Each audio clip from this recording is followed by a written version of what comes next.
Yo yo yo, c'est Ibellion, vous êtes dans le 62e épisode d'Ose écrire. Et aujourd'hui, j'ai la chance d'accueillir Orlan, avec laquelle on parle de s'organiser quand on a une vie très chargée, par exemple avec des enfants, et avec laquelle on parle aussi de masculinité, de vampires et de plein d'autres sujets intéressants.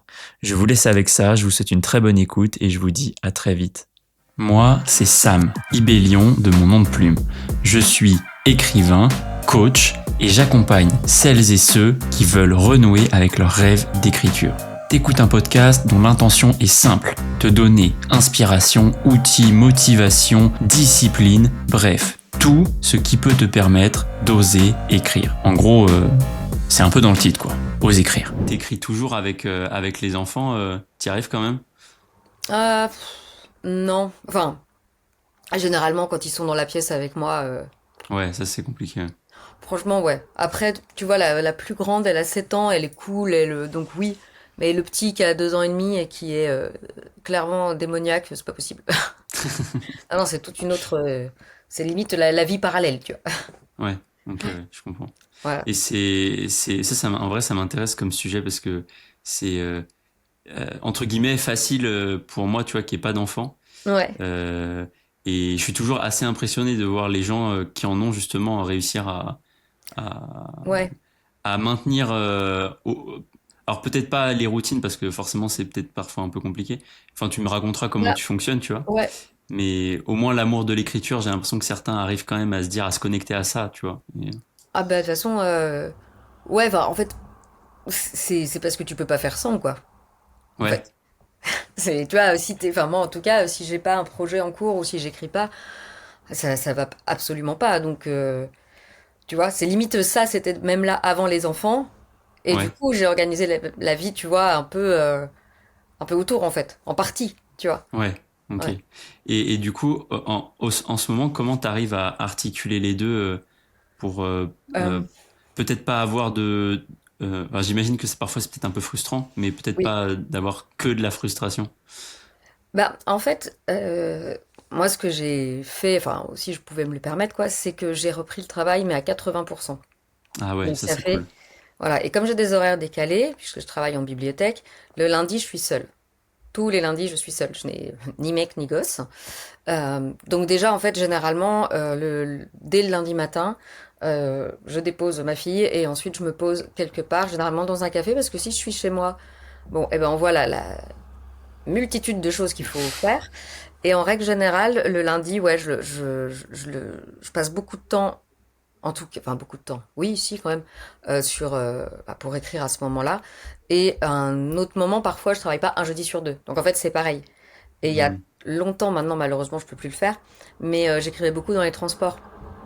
Parce qu'en fait, dans les transports, bon, c'est plus le cas maintenant, mais dans les transports, t'es tout seul, potentiellement tu peux être assis. Et ouais, j'utilisais vachement ce temps-là.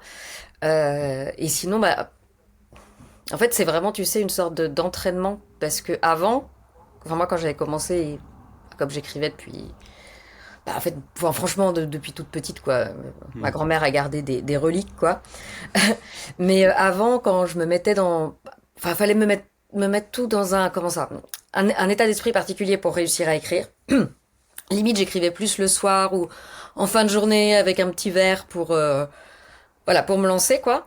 Et, euh, et en fait, petit à petit, avec le temps, et surtout, bah, en fait, plus on vieillit, plus on a des responsabilités, genre le boulot, les gosses, la vie sociale, etc.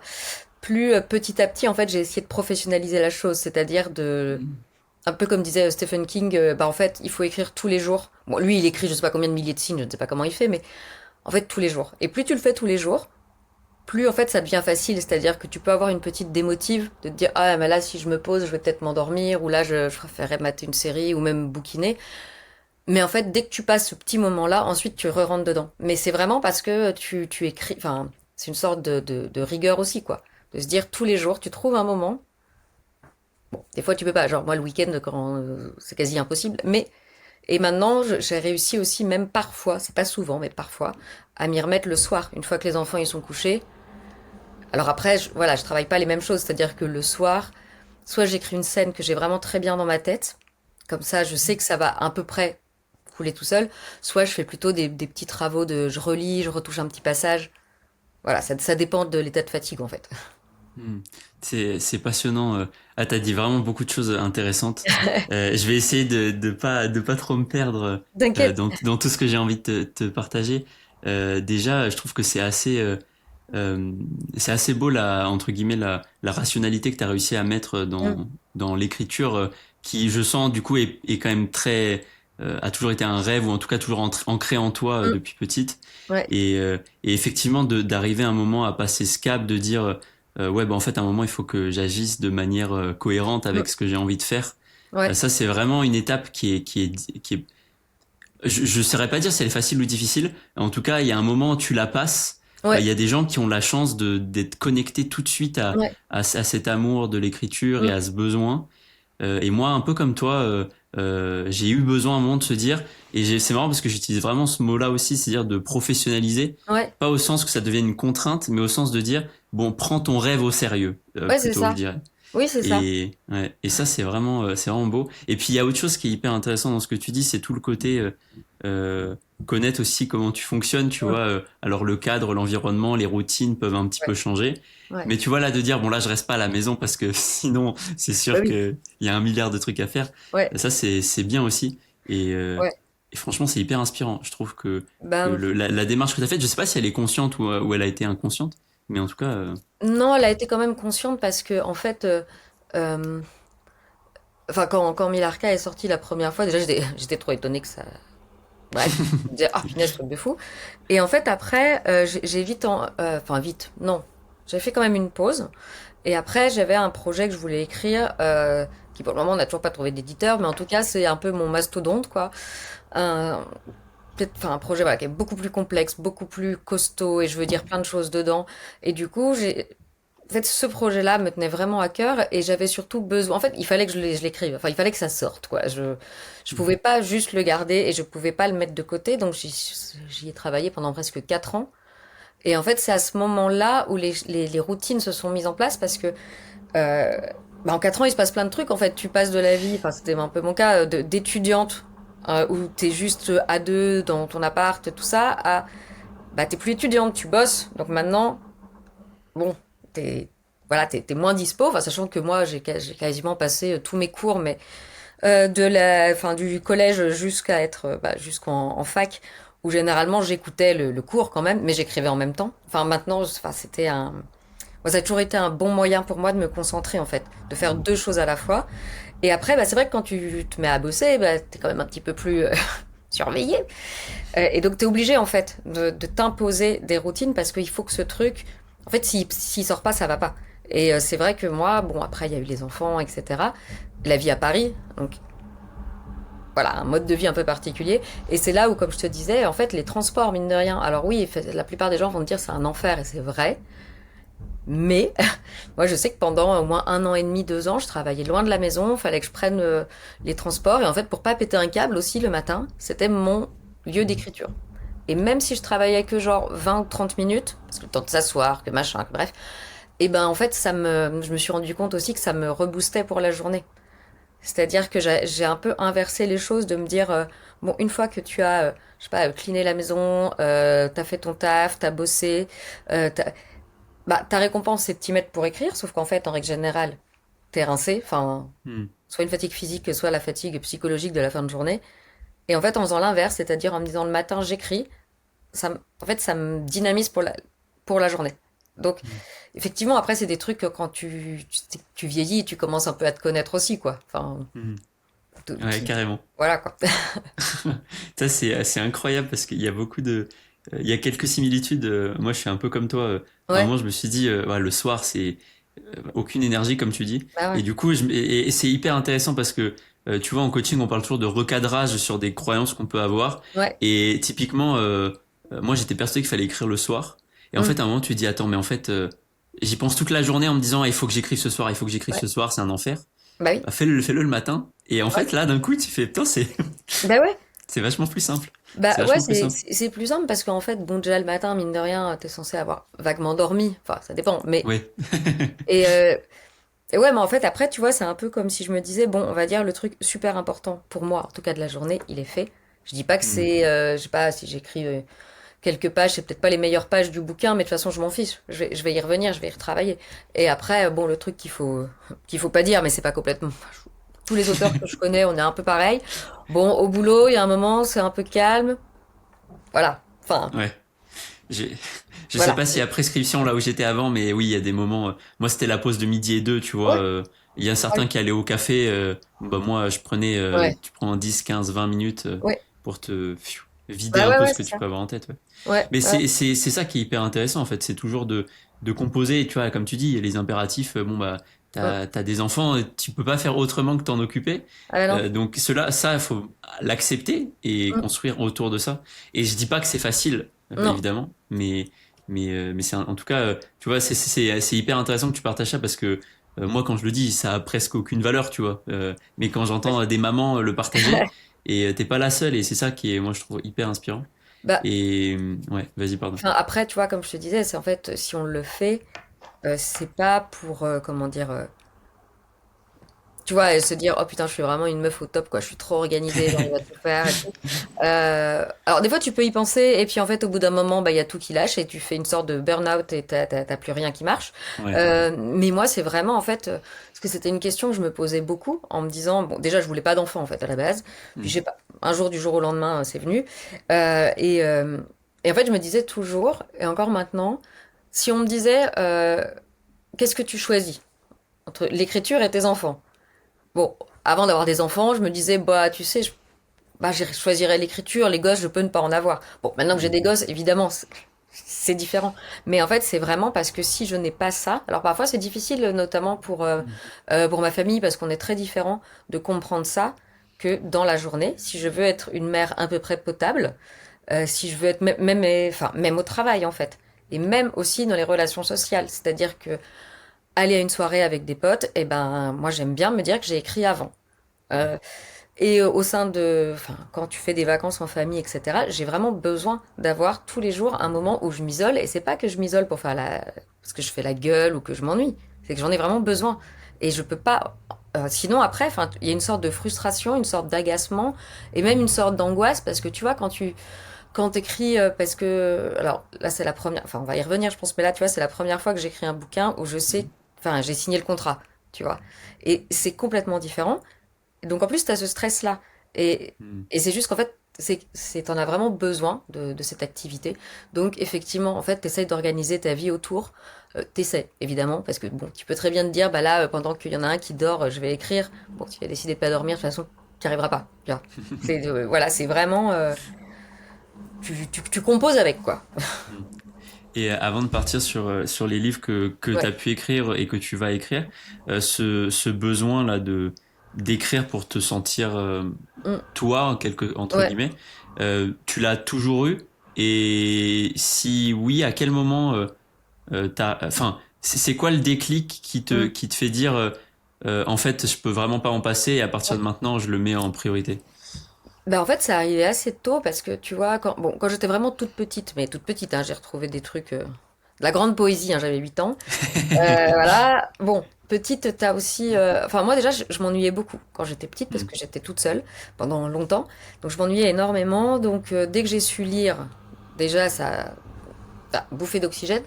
Et en fait, quand j'ai vraiment découvert les romans de quand on était ado, quoi. Bon, Harry Potter, même si, bon, à l'époque, on connaissait pas trop Hmm. les idées transphobes. Les Royaumes du Nord, alors ça, c'est mon bouquin préféré. En fait, au début, ça a été la lecture. En fait, ça a été la lecture qui est devenue mais vitale. Et clairement, quand je terminais, il y a certains livres, quand je les ai terminés, j'ai fait une dépression de quelques jours, mais une vraie dépression. J'arrêtais pas d'y penser, je pleurais. C'était extrêmement prenant. Et en fait, il fallait que tout de suite derrière, j'en ai un autre. Sauf que c'est dur d'avoir le même niveau d'intensité entre les livres. Hmm. Et en fait, petit à petit, donc je devais avoir... ouais, j'étais au collège, j'avais en sixième, quoi, 11 12 ans.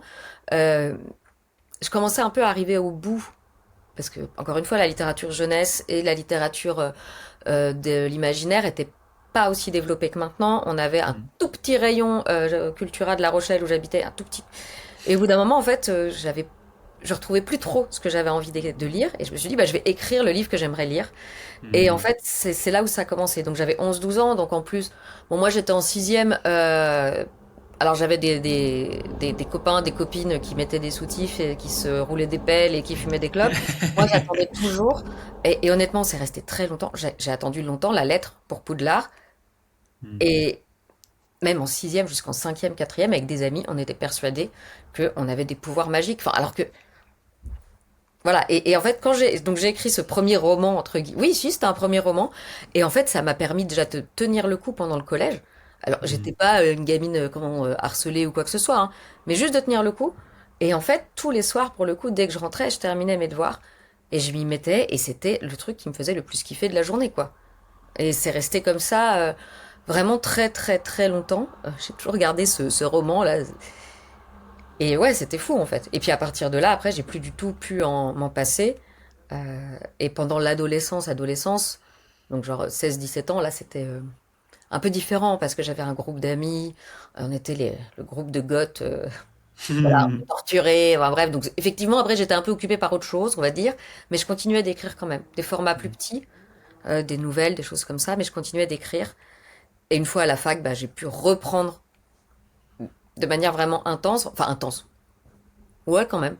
Parce qu'à la fac, c'était trop bien. Enfin, t'as 20 heures de cours dans la semaine. Bon, ok, t'as un petit boulot à côté, mais le reste, t'es seul chez toi. Donc, si tu veux rentrer chez toi à 18 heures et écrire jusqu'à 1 heure, 2 heures du mat, mais ouais, ça a été quand même ça a été assez tôt et j'ai envie de dire que plus le temps passe, moins je me dis que je peux me passer de ce genre d'activité, quoi. Ce qui est super beau dans ce que tu partages, c'est qu'on sent que tu t'es jamais déconnecté Ouais, de l'écriture. ouais. Ce qui est pas le cas de tout le monde. Mm. Alors je me cite en exemple parce que je suis Bah là, oui. mais il y en a d'autres avec qui j'ai pu partager ça. C'est que tu vois, moi, les études techniques m'ont décroché de ça. Et Ouais, donc tu as vraiment un creux, tu vois, tu as ouais, le collège et puis hop, après, et ouais. après tu reprends parce qu'à un moment, ces rêves-là, quand ça t'anime, que t'aimes ça, ça toque à la porte toute ta vie jusqu'à Ah ce oui, tout le que temps. t'oses l'ouvrir, tu vois. Ouais. Et, et donc ouais, c'est hyper touchant de voir que tu as réussi à garder ça tout du long. Mm. Et là, ce qui me vient, c'est les premières histoires que tu as Mm. écrites. Ouais. Est-ce que c'est les histoires que tu as publiées maintenant, sur lesquelles tu travailles encore, ou ça a été totalement différent Ça a été différent parce qu'en fait, le tout premier, bon bah voilà, c'était vraiment, comment dire, bon, on va dire tout l'archétype de la fantaisie, tu vois. Hmm. Un côté kitsch un peu presque. Ouais, Ouais. ouais, tu vois, une nana, elle est sur une île, ils ont tous des pouvoirs magiques, mais pas elle, mais parce que elle, en fait, c'est une autre magie, et puis ils vont faire un grand parcours avec ses amis, et puis il y aura une histoire d'amour, et puis, enfin, bon, Hmm. mais j'ai encore énormément de tendresse pour ce texte, et je me dis peut-être qu'un jour, je sais pas, tu vois, je le reprendrai pour un truc jeunesse. Ouais. Et en fait, c'est après, effectivement, quand j'ai commencé à avoir 15-16 ans, où du coup, bah, j'étais beaucoup plus dans les trucs dark, gothique, mon Dieu, je saigne, je souffre et compagnie. Euh, et c'est vrai que là, en fait, se dessinaient déjà les thèmes de ce que j'allais écrire de manière Hmm. un peu plus sérieuse, on va dire. Ça s'est dessiné à ce moment-là. Et c'est vrai que je me souviens, j'avais écrit une nouvelle. Et cette nouvelle, je pense qu'un jour, vu qu'elle est toujours dans ma tête, elle va se transformer peut-être en roman. Mais oui, c'était dès l'adolescence, en fait, ouais, où on commence à s'affirmer vraiment et à se découvrir vraiment. Ça a commencé à ce moment-là et ça a influencé en tout cas. Et ça influence toujours. Hmm. Enfin, peut-être qu'un jour, j'en sais rien, hein, je vais peut-être péter un boulon et écrire, je sais pas, du Cozy Mystery, mais j'ai un gros doute, quoi. Voilà. Hmm. Et du coup, les thèmes dans lesquels tu écris aujourd'hui, Ouais. tu les rangerais plutôt dans quelle catégorie?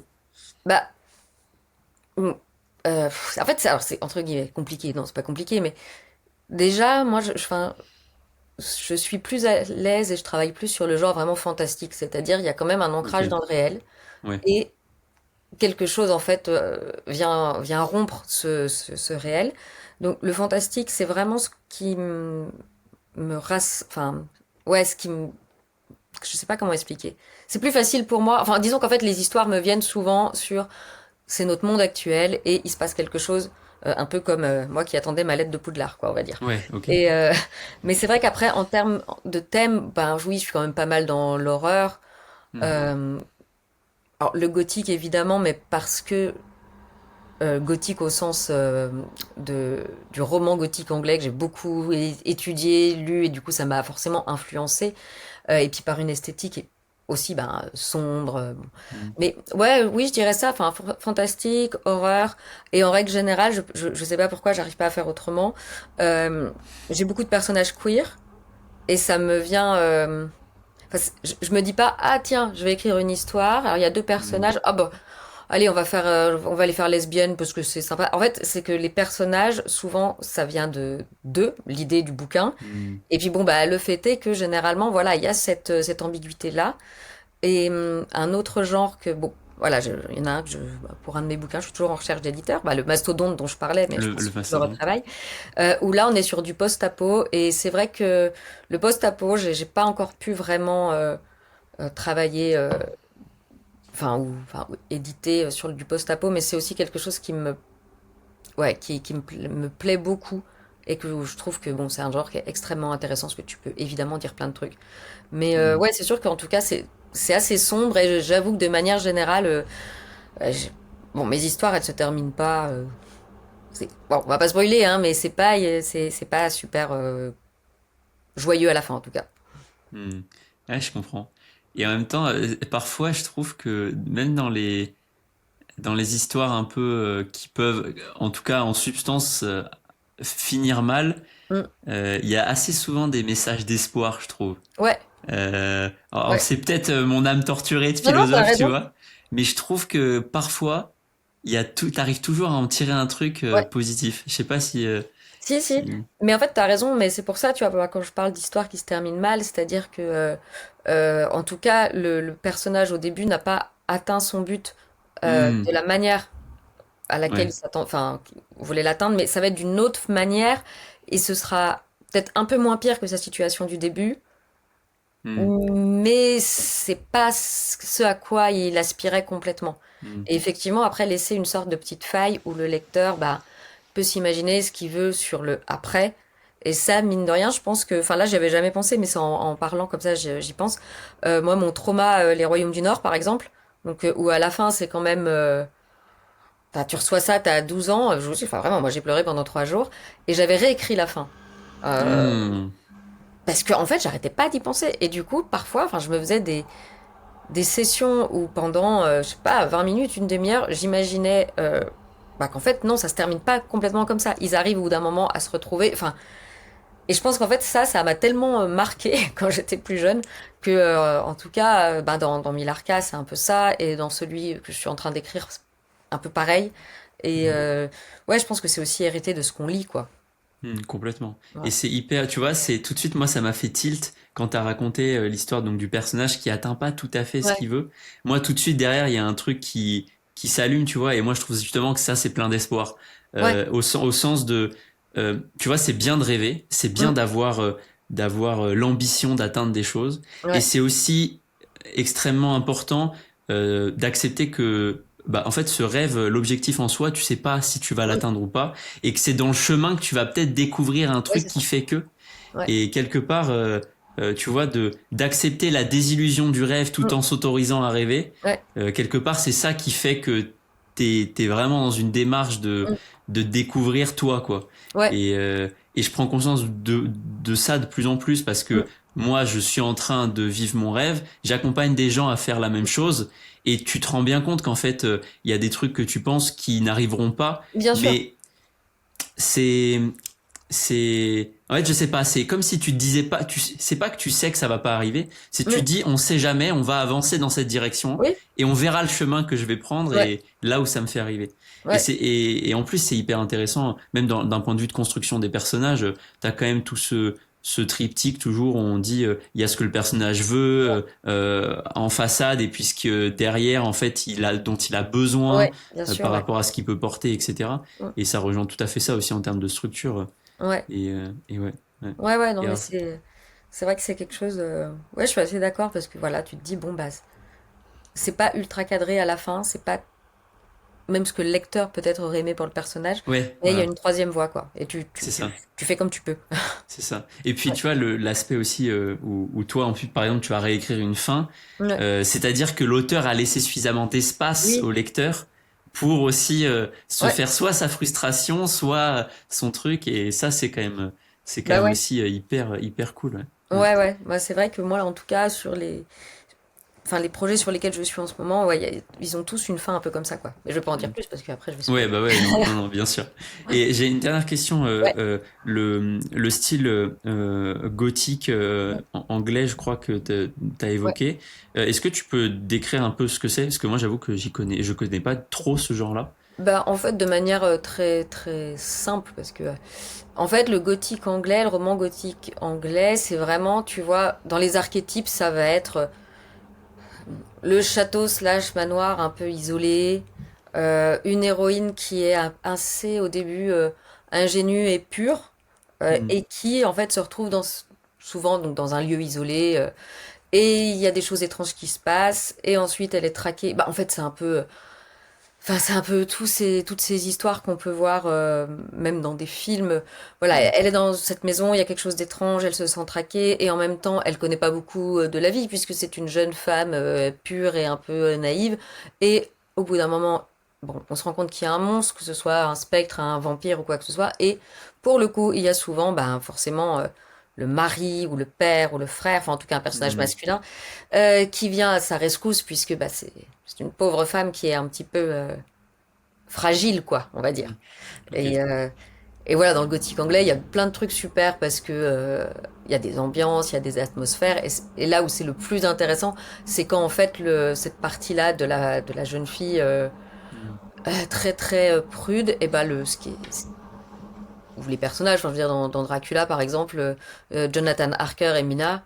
En fait, je pense que si on les connaissait en vrai, ce seraient des gens assez chiants.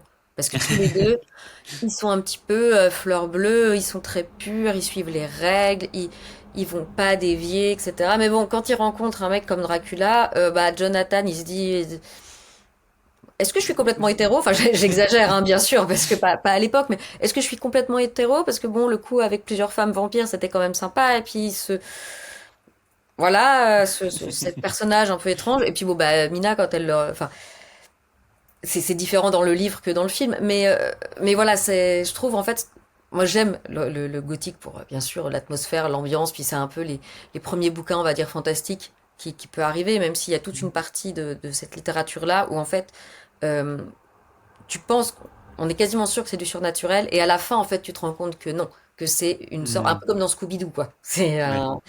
voilà.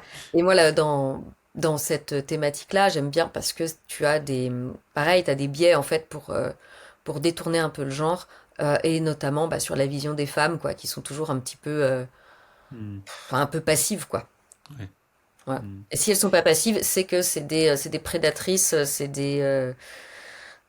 voilà, Ouais, ouais, des prostitutions, enfin, tout ça, quoi. ouais, il y a pas le milieu du spectre, Bah, quoi. pas C'est trop, hein. l'un, ouais, ouais.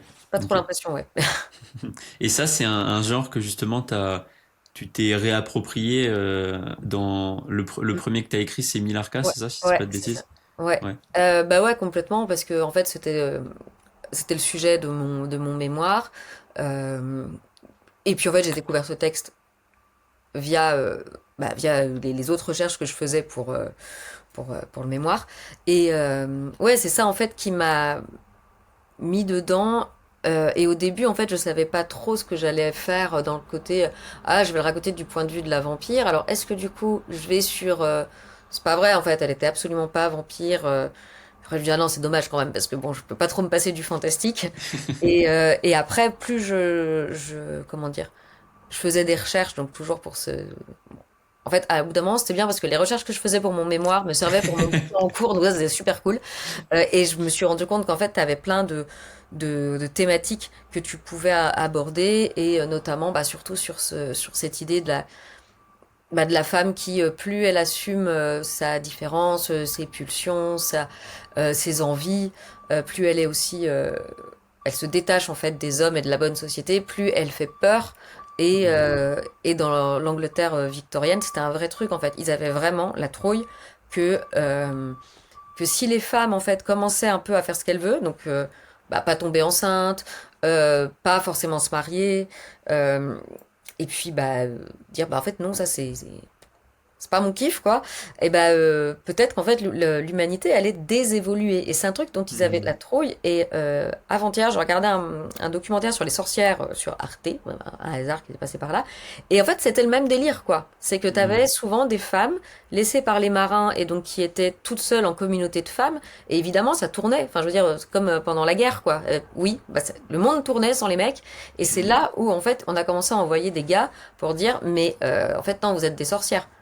Mhm. C'est Parce pas que vous, normal. vous vivez que entre vous, vous êtes vachement proches les unes des autres, vous avez les cheveux lâchés, vous n'êtes pas dégueulasses. Mhm. Donc, tu vois, en fait, t'as une multitude de sujets et c'est pas, et ça touche pas que la personne féminine parce que, bon, là, c'est mon nouveau projet que je suis en train d'écrire et qui normalement devrait sortir l'année prochaine. Parce qu'en fait, la masculinité, c'est pareil. Mhm. C'est-à-dire que, qu'est-ce que ça veut dire être un mec à cette époque-là?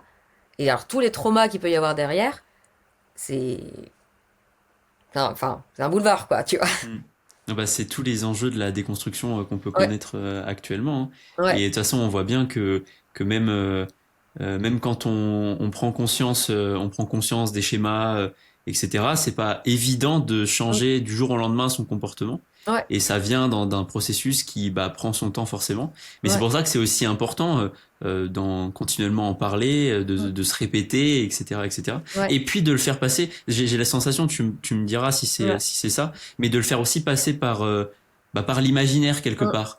ouais, Parce que effectivement, quand t'es enfant, ouais, tu te lis pas forcément un essai sur le féminisme, ou c'est non, pas forcément ce qu'on va te dire à l'école par un ouais, professeur qui va te ouais, toucher. Et alors que si tu lis une histoire, bah, mm, peut-être sur un robot, ouais, un vampire ou j'en sais rien, et qui te fait passer ce message subtilement sans que ça soit mm, écrit sur une grosse ouais. pancarte en rouge, ça touche quand même beaucoup plus. Ah bah ouais, Et, complètement.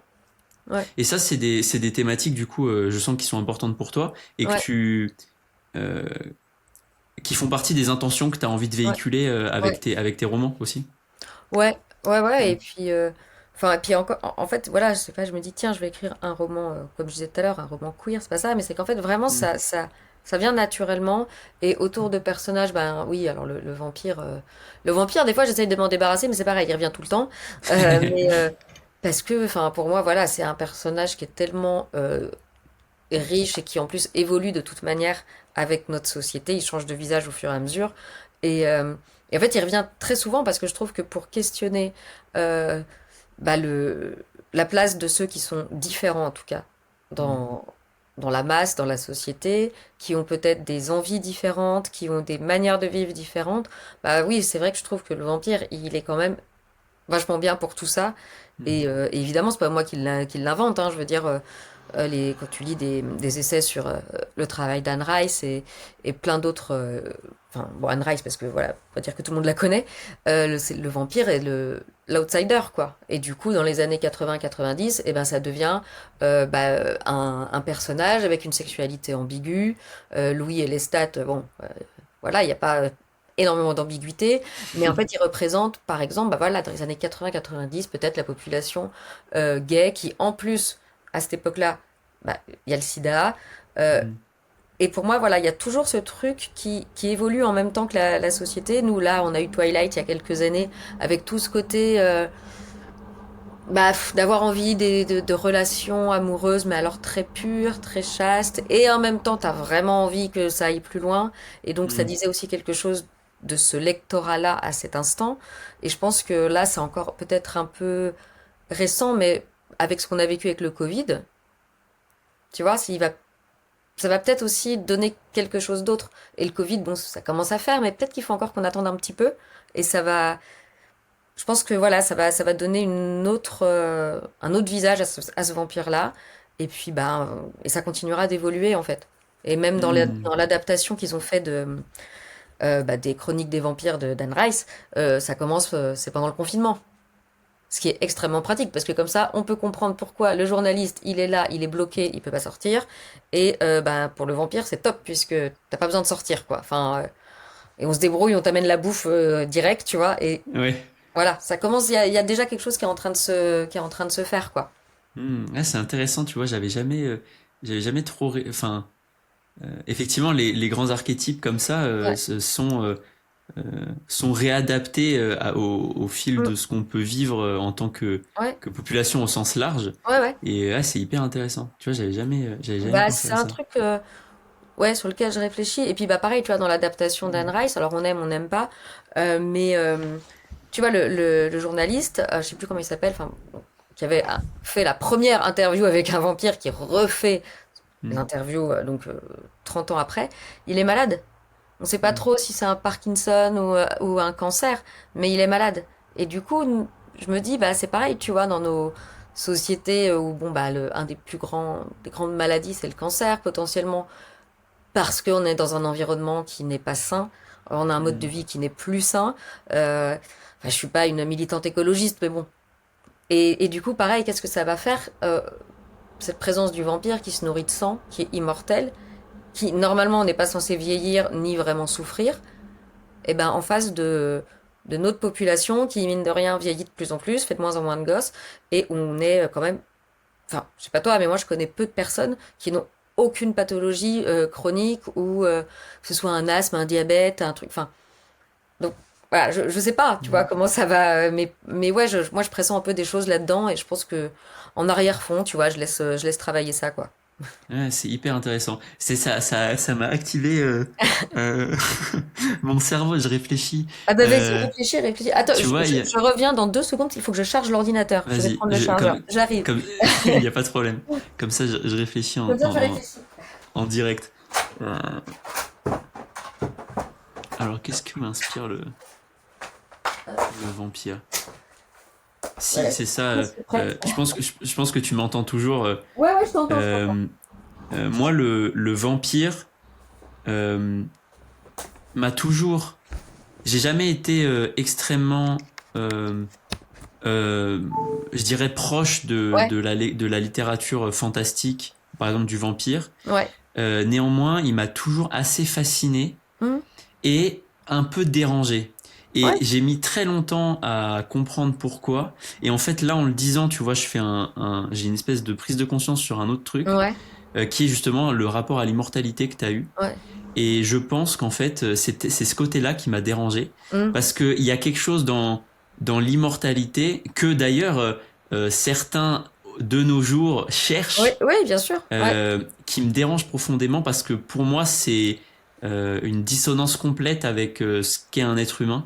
ouais, À mon sens, c'est peut-être euh, un petit peu, je sais pas, triste de voir ça comme ça, mais à mon sens, la vie n'a de sens et n'est belle ouais. que parce qu'à la fin, elle se termine. Bah oui. Et quand tu prends le truc d'un point de vue très mathématique, si t'es immortel, Hmm, ça sous-entend qu'il y a une infinité, et qui dit ouais, infinité dit que tout arrivera. Et tout au hmm, sens, en fait, je ne peux rien faire maintenant, ouais, et ouais, je suis immortel, donc les choses arriveront. ouais, Et derrière ça, il y a une espèce de, à mon sens, une perte de responsabilité, une perte d'action, une perte de mouvement ouais. qui t'amène à une espèce de stase où tu fais plus rien. Tu fais plus rien, ouais. Et, et je dis pas qu'il faut avoir peur de la mort ou ce genre de choses, mais Non, mais simplement se saisir de la vie qu'on a, tu vois, au ouais, contraire. Tu vois. ouais, ouais, ouais, non, mais Et complètement, ouais. voilà. Alors c'est marrant, tu vois, je réfléchis comme ça, je me dis peut-être que le vampire incarnait un peu cette peur que j'avais, tu vois, en disant Bah putain, peut-être. mais Ouais, je me voyais, parce que moi j'ai mis très longtemps à me reconnecter à ce mouvement, justement. ouais. Et tu vois, peut-être je le voyais comme un reflet, tu vois, en me Hmm. disant, mais attends, il se passe rien. En fait, moi, je suis pas comme lui. Moi, je vais mourir, tu vois. Oui, Et bah oui. pourtant, je fais rien. Et quelque part, j'avais pas envie d'aller le voir parce que ça me Bah rappelait ouais, tu ça, tu vois. m'étonnes. Ouais, C'est ouais, non, mais marrant. c'est vrai. Tu vois, au début de Milarka, elle dit qu'en fait, elle a ses souvenirs. Elle, elle est pas complètement certaine, puisque c'était un peu cette question-là que j'avais aussi en tête, c'est que, effectivement, quand t'es immortel, bah, en fait, au bout d'un moment, tu dois te faire chier quand même. Même si le monde va évoluer, mais le monde, il évolue quand même, entre guillemets, doucement. Alors, une fois de temps en temps, t'as quelque chose de. Enfin, de temps en temps. De plus en plus maintenant, mais vraiment des gros chocs, des gros trucs qui font punaise à partir de cet événement-là, le monde ne sera plus le même. Mais t'avais ça, et puis moi je me disais aussi, mais si t'es immortel, alors en plus de voir toutes les personnes que tu apprécies mourir, après si tu restes qu'avec des vampires, peut-être qu'il y a moyen que tu t'infliges pas ça, mais au bout d'un moment, bah en fait c'est ça, c'est que tu. Comment tu fais pour pas devenir dingue? Parce que si tu restes Enfin, tu vois, si tu restes, je sais pas, 200, 300 ans vivant avec tous des souvenirs que tu puisses avoir, donc tu as potentiellement eu plein de traumas, euh, ou tu es nostalgique de plein de choses qui ne reviendront jamais, je me dis, bah, à la fin, tu deviens taré, quoi. Mm. Complètement. Donc, C'est complètement. ouais, Et c'est ça, d'ailleurs, mais alors, tu vois, tu parlais de Twilight juste avant. ouais, Je l'ai revu récemment. Non, je l'ai vu récemment, j'avais jamais vraiment regardé en fait. ouais, Et, euh, et c'est vrai qu'on sent, il y a quand même ce rapport justement euh, à, à la mort, à l'immortalité, quoi, mm, qui est un vrai enjeu. ouais, Alors je me rappelle plus trop comment tout termine. Euh, mais moi ouais, j'avais été surtout, en fait, c'est ce qui m'avait marqué, c'était les relations dans Toilette, évidemment, c'est quand même c'est ça. au cœur du sujet. Ouais, non, mais c'est Euh, ça, ouais. ouais. Bah, tu vois, justement, aussi, t'as raison, parce que dans Twilight, Edward, il n'arrive pas à décoller et il n'arrive pas à se détendre, entre guillemets, parce que bah, il est né au début du siècle, et au début du siècle, eh ben, tu touches pas une femme avant le mariage. Ouais. Il a vu la guerre mondiale, et puis après, il est mort, et en fait, enfin, des fois, tu vois des caricatures et des parodies, mais j'avoue que c'est quand même rigolo, où des fois, ils se disent, ouais, non, mais en fait, Edward, c'est un vieux, mais vraiment très très vieux, Ouais. et dans un corps de très très jeune, mais dans sa tête, il est encore très très vieux, quoi. Tu vois, Ouais. c'est... Ouais, il a une vraie dissonance Ah bah ouais, entre la... Et puis bon, après, c'est tout. C'est aussi ça, quelque part, ça permet de déconstruire aussi oui, des vieux schémas, quoi. ouais, c'est ça. Mais, Mais ouais, non, mais on est mais loin du vampire, tu vois, façon Buffy, quoi, limite, ouais. qui s'éclate, qui est dans l'extrême, Enfin, moi, j'ai un ami qui a écrit un Wattpad, où il a, je sais plus, enfin, il a énormément de vues. Donc le livre s'appelle Motica. Mhm. J'encourage à aller le lire, parce qu'en fait, ce qui est drôle, c'est que dans ce bouquin, donc bah, cet ami en question, on pourra en parler. Ouais. En fait, il a voulu prendre un peu tous les tropes et tous les sujets qui marchaient actuellement pour les détourner. Et en fait, ça marche vraiment bien. Et son vampire est très rigolo puisque lui, il est immortel. Il sait pas comment, il sait pas pourquoi il est devenu vampire. Il s'est réveillé, il est immortel. C'est un métalleux goth, enfin bon, un peu voilà. Et le gars, en fait, il est trop content d'être vampire parce que comme ça, il peut jouer à tous les jeux vidéo qu'il veut à longueur de journée. Il peut picoler toute la journée. Il est pas malade ni rien. Et il peut fumer toutes les clopes qu'il veut et faire des concerts. Et lui, clairement, son immortalité, il la voit comme ça. Il est pas dans les grands questionnements. Les autres Mhm. vampires, il se dit putain, ils doivent être chiants. Enfin, tu vois. Et je trouve ça vachement drôle parce qu'il n'y a rien de Ouais. sublime, rien. Bon, après, bien sûr, ça se complexifie. Mais je trouve ça très drôle en fait de se dire aussi, bah, tu peux devenir immortel, vampire. Et si ton kiff c'est juste bah, jouer à la console et faire des concerts, bah, tu peux être heureux aussi comme ça, quoi. C'est Tu ça. vois. C'est profiter du moment présent. Et en Ouais, fait, c'est ça, ça. c'est Ouais. vrai, enfin, quel que Oui, soit oui, non, mais c'est ça. immortel ou pas. Ouais, voilà. Et je trouve Ouais. ça assez rigolo, ouais. Ah, c'est trop bien. Et, et, et donc, ah si, moi, une question que j'aime bien poser sur le premier livre, si tu devais raconter un truc un peu insolite sur Milorca, ça serait quoi? Milarca, pardon. Euh, Bah, en fait, il y a eu une première vie, ce bouquin, avant qu'il ressorte chez Guatter. Alors déjà, j'étais trop contente parce que je me disais, bon, ça fait pas si longtemps que ça qu'il est sorti, donc c'était super cool. Mais en fait, la toute première fois, donc je l'avais envoyé à des maisons d'édition, et du coup, je reçois le message de la première maison d'édition. Je fais, oh putain, merde, ils le prennent pas et tout. Et en fait, elle s'était trompée de destinataire. Et juste Ah, après, elle me dit, ah, excuse-moi, non, non, non, justement, nous, on le prend. Et, enfin, tu vois, bah, déjà, quand tu reçois une réponse d'un éditeur qui, même si c'est pour te dire non, déjà, tu te dis, oh punaise, ils ont répondu, truc ouais. de dingue.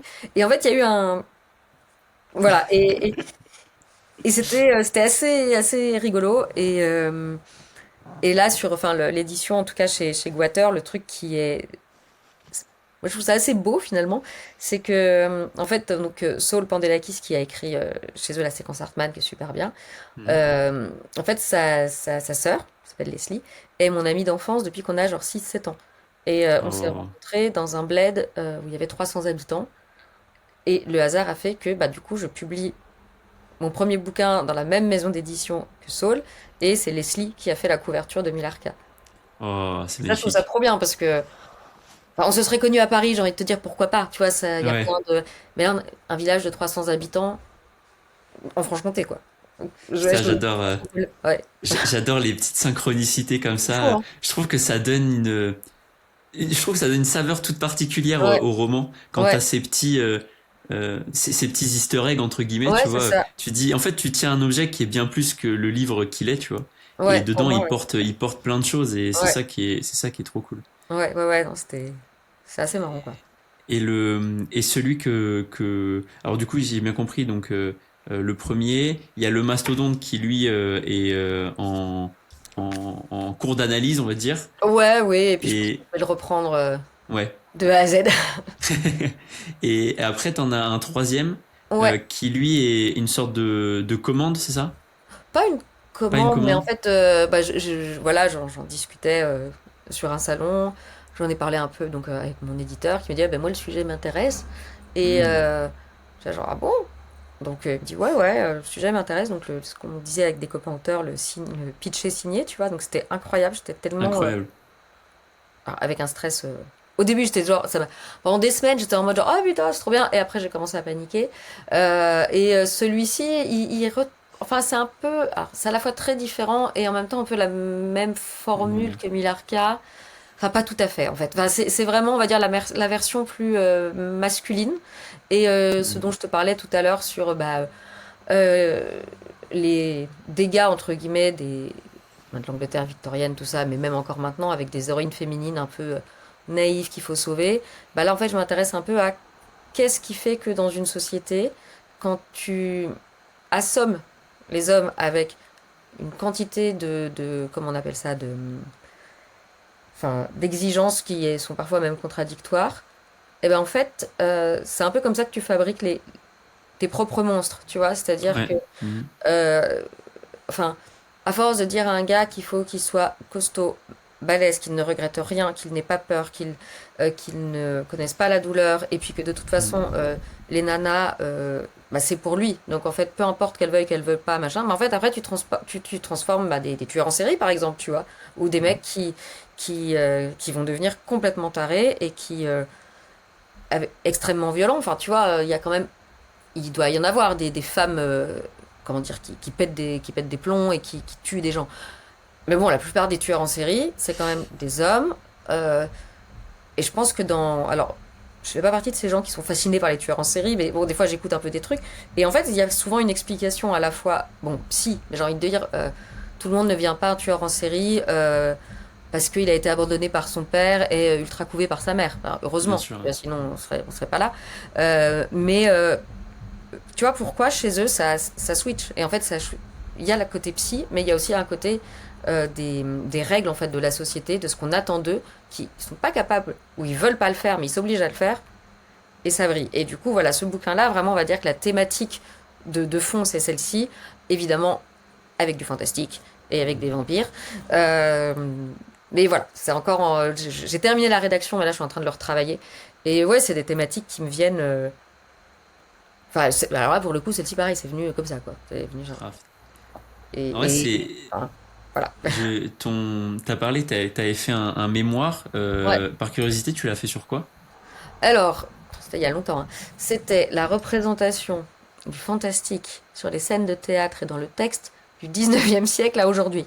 C'est Ah, tu sais, ok, les trop bien. titres à rallonge qui. Ouais, bah ouais, des mémoires Les forcément. C'est mémoires vrai que qui. c'est un peu un piège de te poser la question comme ça Ouais, parce que ouais, ouais, souvent non, c'est puis en très plus, long. enfin, tu vois, maintenant, ça fait tellement longtemps que je pense que si Mm, je le relisais, je me dirais, ah, punaise, ça vole pas très haut, tu vois. Mais bon, ça m'a permis de découvrir mm, enfin, plein de sujets, en fait, qui m'ont nourri, bah, tout comme te nourrissent les expos que tu vas voir, les livres que tu mm. lis, les films que tu regardes. Et, euh, et rien que pour ça, tu vois, je suis bien contente de l'avoir fait, même si, évidemment, c'est pas ça qui m'a permis de trouver un job Ouais, dans ce domaine-là, hein, parce que bon, ouais, ça voilà. c'est voilà le système éducatif français. Voilà, Ouais. tu t'amuses bien pendant 5 ans, pendant ton master à la fac, tu imagines qu'après tu vas donner des cours sur des sujets super particuliers que tu adores, et puis non. Et si je te posais la question, c'est parce que je sens que dans la manière dont tu construis tes histoires, tu as aussi beaucoup d'intérêt pour les sujets Ouais, plus macro de société. ouais, Et on sent que tu t'es beaucoup renseigné, que tu as beaucoup travaillé sur ça. ouais, Et bah, encore une fois, je te le répète, mais bravo pour ça parce que je trouve que c'est par là que souvent. Enfin, en tout cas, moi, ma position vis-à-vis mm, du livre, c'est que c'est salvateur pour l'humanité. Tu vois, c'est ça ouais, qui fait l'étincelle et du changement. Ouais, la créativité au sens large, mais le livre encore plus parce que c'est ouais, un objet qui reste dans le temps, qui est non, transmis, c'est vrai. qui touche des gens des centaines d'années après. Mm. Et, et il faut plus de gens, tu vois, qui osent écrire sur ces sujets Ouais, et au regard de leur vie à chaque fois unique, quoi. Donc ouais, ouais, bravo pour ouais. s'attaquer à des sujets aussi complexes que le modèle de l'homme insensible dans la société Bah, qui est après, ouais. voilà, moi, je le fais, entre guillemets, à mon niveau. Et c'est vrai que, bon, ne serait-ce que par la vie, entre guillemets, quotidienne, évidemment, j'ai moins de temps pour me plonger dans un bouquin qui va peut-être m'inspirer ou m'aider à écrire, Mhm. je sais pas moi, 4 phrases de description, chose que je faisais beaucoup pour Milarka et pour le... Alors pour le mastodonte, là, j'ai lu, mais alors des trucs que je pensais jamais lire de ma vie parce que il y a une partie scientifique et moi j'ai eu 4 au bac littéraire en maths, quoi. Donc, mais c'est un côté un peu, comment dire, ouais, obsessionnel, vraiment, parce que enfin, voilà, je peux pas faire sans. Mais là, par exemple, c'est vrai que pour celui en cours, déjà parce qu'il y avait, enfin, il y a une deadline en fait, et ma vie fait que là, bah, j'ai quand même moins de temps. Essayer d'y aller peut-être un peu plus, tu vois, à l'essentiel, et que si tu trouves un bouquin avec, je sais pas, moi, c'est une anthologie ou un truc universitaire, bon, tu vas lire le chapitre qui t'intéresse. Mhm. Et tu vas éviter d'aller lire tout le reste parce que même si, enfin, tu vois, t'essayes aussi d'être un Mhm. peu plus efficace. Mais c'est vrai que oui, moi j'aime beaucoup. Enfin, c'est parce que c'est un côté vraiment monomaniaque, quoi. Quand il y a un Mhm. truc qui me vient, bon bah il faut que je lise sur tous les sujets. Et je pense que dans quelques années, je pourrais de nouveau me permettre de lire tous les sujets. Là, c'est vrai qu'en ce moment, bon, voilà, faut que je sois un peu plus direct, quoi. Oui, c'est ça. Ouais, Encore une fois, tu t'agis en restant aussi pas coincé dans ce que tu pourrais j'essaye. très bien dire. Non, mais même si j'ai pas beaucoup de temps, je lis, je lis, je lis, je lis, je lis. Ouais, Mais en fait, en faisant ça, t'écris pas.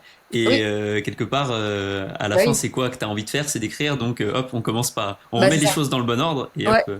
Ah Mm, ouais, non, mais c'est sûr, c'est sûr. Après, tu vois, clairement, alors là, un peu moins parce que j'ai terminé la rédaction, mais moi, en règle générale, quand je suis en train d'écrire un bouquin, les livres que je vais lire, je les choisis pas simplement parce que j'ai envie de les lire ou parce que c'est une autrice, un auteur que j'aime beaucoup, mais parce que peut-être dans ce bouquin-là, il y a un tout petit truc qui pourrait, moi, m'aider pour la rédaction du mien.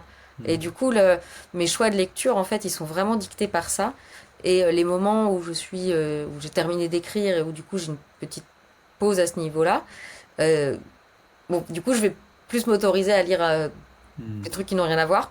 Mais ouais, c'est vrai que rien que le choix de mes lectures, il est quand même assez dicté par ce que j'écris en ce moment, quoi. mm. Donc, Et est-ce que tu as... alors tu l'as cité peut-être au début, effectivement, quand tu étais jeune, mais est-ce que récemment, tu as un livre qui t'a vraiment hmm, marqué alors, qu'est-ce que...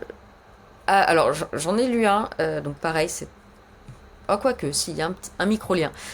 C'était un bouquin qui est sorti chez La Talente. Je l'ai lu, j'ai adoré, mais j'ai oublié le nom, ça craint. La dernière tentation de Judas. Ok.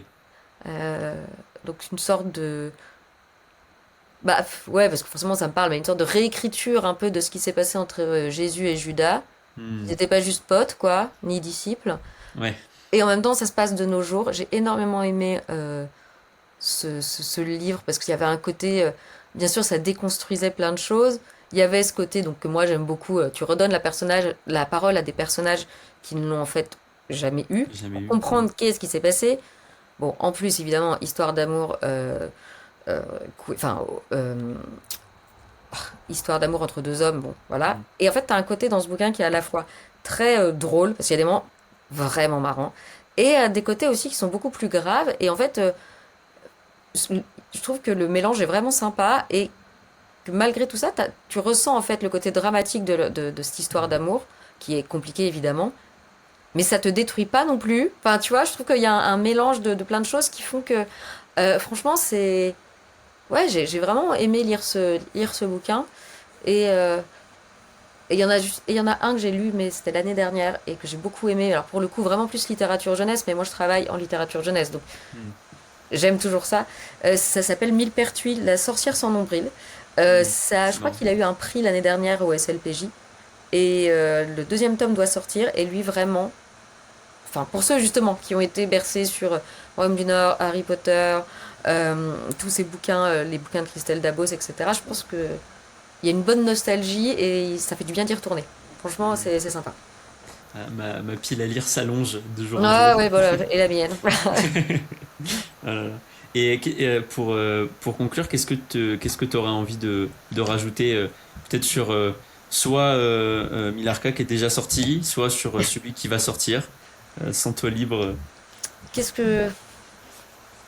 Bah, en fait, enfin, je pense que c'est comme tous les auteurs qui sont pas des auteurs pro ou quoi, c'est qu'en fait, oui, bon, on a forcément envie que le bouquin décolle. Alors, c'est pas pour se faire des sous, hein, parce que c'est pas avec ça que tu vis, et en fait, Ouais. on s'en fout. Mais c'est vraiment juste, en fait, de savoir que ce que tu as écrit, ce qui est dans ta tête et qui te tire aux tripes et tout ça, en fait, va être lu par d'autres gens. C'est juste te dire, tu vois, pour le coup, on parlait de l'immortalité, bah, il y Mm, a un petit peu d'immortalité là-dedans. Et mm, pas seulement la mienne, parce que, bon, certes, Milarka, c'est un très bon bouquin, mais très bon bouquin. La meuf qui, bah, je veux dire, bon, c'est sympa, mais ça va pas rester. C'est pas, je sais pas moi, des souris et des hommes, ou c'est pas du Shakespeare non plus, tu vois. Mais moi, je parlais plus d'immortalité sur le côté, en fait, de ces personnages que j'ai tellement aimés, qui ont tellement mm, été avec moi et qui ont dicté ma vie pendant des mois, voire des années d'écriture. Bah, en fait, tu vois, ils continuent de vivre, en fait, un petit peu tout le temps. Et c'est pour ça que, voilà, c'est ça qui fait aussi que quand tu arrives à publier un bouquin, bah, c'est juste génial. Et ça, faut essayer même si parfois t'arrives pas à publier, mais en fait, faut pas perdre ce truc, quoi. Faut pas perdre ce truc mm, que c'est des personnages que de toute façon t'as pas choisi, mais qui te collent au basque et vice versa. Et que, en fait, pour supporter le réel, t'en as besoin. Alors que si ça se mm, concrétise et que t'as des lecteurs, c'est juste génial. Mais c'est aussi quelque chose qui te fait tenir, quoi. Enfin, moi, en tout cas, c'est ça, quoi. mm. Donc Puis voilà. ce que j'ai beaucoup aimé dans ce que tu as partagé là en conclusion, c'est aussi ces personnages qui, tu vois, ils te collent au basque, qui sont là, Ouais, ils toquent à la porte, tu leur donnes vie. Et quelque ouais, part, tu vois, moi, à mon sens, le livre est une manière de devenir immortel, tu vois, au ouais, sens, tu ouais, ouais. laisses comme un legs, en fait, Oui, c'est à ça. l'humanité. Mm. Et à mon sens, alors c'est mon côté pareil, très optimiste, mais à mon sens, tous les livres qui sont écrits toucheront J'espère. un jour quelqu'un. Ouais, Et ce quelqu'un, sa vie sera changée et c'est impossible de j'espère. savoir comment. Ouais. Et voilà. Et ça, je Ah, mais trouve ça, que c'est beau. c'est la meilleure c'est le meilleur truc que quand t'es un auteur, que quelqu'un vienne te dire Oh, putain, j'ai lu votre livre, ça, sur tel sujet, ça m'a bouleversé et ça m'a changé. T'es trop content, quoi, tu vois. Mm. Bah écoute, c'est tout ce que je te souhaite et Bah, peut-être que j'espère. ce sera une des personnes qui nous écoutent. Donc Peut-être, n'hésitez peut-être. pas à envoyer un petit message à Orlan quand ça sera le Ouais, cas. carrément, carrément. Ouais, bah, Merci c'était très beaucoup cool en Orlan tout pour cas. tout. Bah, merci à toi, merci.